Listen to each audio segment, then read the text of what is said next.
வட மாநிலங்களில் கொடிகட்டி பறக்கும் பாஜகவின் ஆதிக்கம் தென் மாநிலங்களில் பெருமளவில் போராடி வருவதை யாராலும் மறுக்க முடியாது.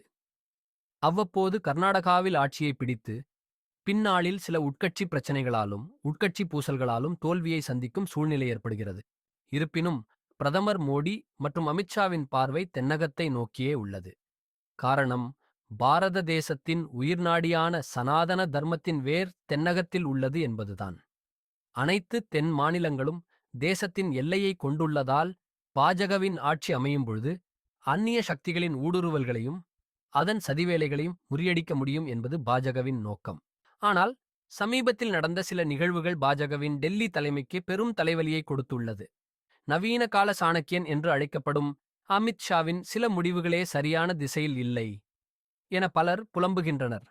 அப்படி என்ன நடந்தது, எதனால் இந்த குழப்பம்? சற்று விரிவாக பார்க்கலாம்.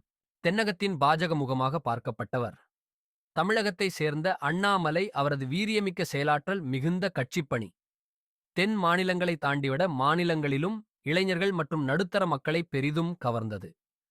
துணிச்சலான பேச்சும் ஆளும் தரப்பை தரவுகள் மூலம் பந்தாடுவதும் தமிழக மக்களை பாஜகவை நோக்கி பெருமளவில் நகர்த்தியது என்பதை கடந்த தேர்தல் முடிவுகளில் நாம் பார்த்தோம். ஆனால் தேர்தலுக்குப் பின் அண்ணாமலையின் வேகத்தை படிப்படியாக குறைத்து தற்போது முழு அமைதி நிலைக்கு தள்ளியுள்ளது டெல்லி பாஜக. அதிமுகவுடனான கூட்டணி பாஜகவுக்கு எந்தவிதத்திலும் பயனளிக்காது, மாறாக அதிமுகவுக்குத்தான் பலம் சேர்க்கும். அப்படிப்பட்ட பலமான அதிமுக பாஜகவை எந்தவிதத்திலும் வளர அனுமதிக்காது. பாஜகவின் செயல்பாடுகளை முடக்கி துரோகம் செய்யும். அதை எடப்பாடி பழனிசாமி முன்னின்று செய்வார் என அண்ணாமலை டெல்லி தலைமைக்கு எவ்வளவு எடுத்து சொல்லியும் அவர்கள் கேட்கவில்லை என்பதை பலரும் முணுமுணுகின்றனர். அதிமுகவுடனான கூட்டணியை அண்ணாமலை விரும்பாத நிலையில் தமிழக பாஜகவில் பல முன்னோடிகள் அண்ணாமலை மீதான பொய்ப் புகார்களை தொடர்ந்து டெல்லிக்கு கொண்டு சென்றதோடு மட்டுமல்லாமல் அண்ணாமலை மீதான அவதூறுகளை சில சமூக வலைதள பேச்சாளர்கள் மூலம் திட்டமிட்டு பிரச்சாரம் செய்து வந்தனர். தன்னுடைய மாநில தலைவர் பொறுப்பின் இறுதி நேரத்தில் தேசிய கல்விக் கொள்கை பற்றிய தீவிர பிரச்சாரங்களை அண்ணாமலை முன்னெடுத்திருந்தார். அண்ணா பல்கலைக்கழக விவகாரத்திலும் துடிப்புடன் களத்தில் நின்றார். ஆனால் தலைமை மாறியதும் பாஜகவை தமிழகத்தில் தேடும் நிலையில் பாஜக தொண்டர்களையே தள்ளிவிட்டது டெல்லி தலைமை. இது ஒருபுறம் இருக்க, தெலுங்கானா பாஜகவில் பெரும் புயலை கிளப்பியிருக்கிறது. மற்றொரு சம்பவம், தெலங்கானா மாநிலத்தில் ஹிந்துத்துவ போர்வாளாக அறியப்பட்டவர் தாகூர் ராஜா சிங். ஹைதராபாத் கோச்சமஹால் என்ற தொகுதி சட்டமன்ற உறுப்பினரான இவர் பிரதமர் மோடியின் மீதுள்ள அளவற்ற பற்றின் காரணமாக பாஜகவில் இணைந்தார். ஹிந்து மக்களின் பிரச்சினைகளுக்காக 80க்கும் மேற்பட்ட வழக்குகளை சந்தித்து வருகிறார். ஹிந்துத்துவம் தனது மூச்சு, சனாதன தர்மம் உயிர்நாடி என செயல்பட்டு வந்த ராஜா சிங் தற்போது பாஜகவிலிருந்து விலகிக் கொள்வதாக ராஜினாமா கடிதத்தை மாநில தலைவர் கிஷான் ரெட்டியிடம் கொடுத்துள்ளார். இந்த சம்பவம் தெலுங்கானா அரசியலில் பெரும் அதிர்ச்சியை ஏற்படுத்தியுள்ளது. பாஜகவின் அமைப்பு பருவ தேர்தல் நடைபெற்றுக் கொண்டிருக்கும் சூழ்நிலையில் இந்த ராஜினாமா அனைவரையும் பேரதிர்ச்சியில் தள்ளியுள்ளது.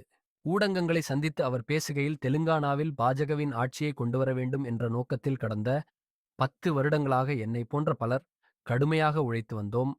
ஆனால் கட்சியின் முக்கிய பொறுப்பில் இருக்கும் சில நிர்வாகிகள் தெலுங்கானாவில் பாஜக ஆட்சி அமைய வேண்டாம் என்பதில் தீவிரமாக செயல்படுகின்றனர். பெரும்பாலான நாட்கள் குடும்பம் உறவுகளை விட்டு கடுமையான பல இன்னல்களுக்கு நடுவில் சித்தாந்தத்தின் மேல் உள்ள பற்றில் பணியாற்றினேன். இனிமேல் தெலுங்கானா பாஜகவிற்குள் அப்படி வேலை செய்வது பலன் அளிக்காது என்று தெரிந்துவிட்டது. எனவே பெரிய கும்பிடு போட்டு கட்சியை விட்டு வந்துவிட்டேன். ஆனாலும் இந்த தேசத்திற்காகவும் இந்து மக்களுக்காகவும் தொடர்ந்து பணியாற்றுவேன் என பேசினார். இந்த நிகழ்வின் தொடர்ச்சியாக ஹிந்துத்துவ மற்றும் பாஜக ஆதரவாளர்கள் பலர் சமூக வலைத்தளங்களில் அண்ணாமலையின் அமைதியையும் ராஜா சிங்கின் ராஜினாமாவையும் ஒப்பிட்டு கருத்து தெரிவித்து வருகின்றனர். சில மாதங்களுக்கு முன் அண்ணாமலையும் ராஜா சிங்கின் மனநிலையில்தான் இருந்தார் என்பது அனைவரும் அறிந்த ஒன்றுதான். சமீபத்தில் நடந்த முருகன் மாநாட்டில் அதிமுகவுக்கு சங்கடங்கள் ஏற்பட்டுவிட்டன. கட்சியின் இருந்தாலும் கட்சியின் வளர்ச்சிக்காக சித்தாந்தத்துடன் செயல்பட்ட பல முக்கிய ஆளுமைகள் ஒதுக்கப்படுவதை பெரும்பாலான மக்களும் சரி, வலதுசாரி ஆதரவாளர்களும் சரி, பாஜக தலைமையை கடுமையாக விமர்சித்து வருகின்றனர்.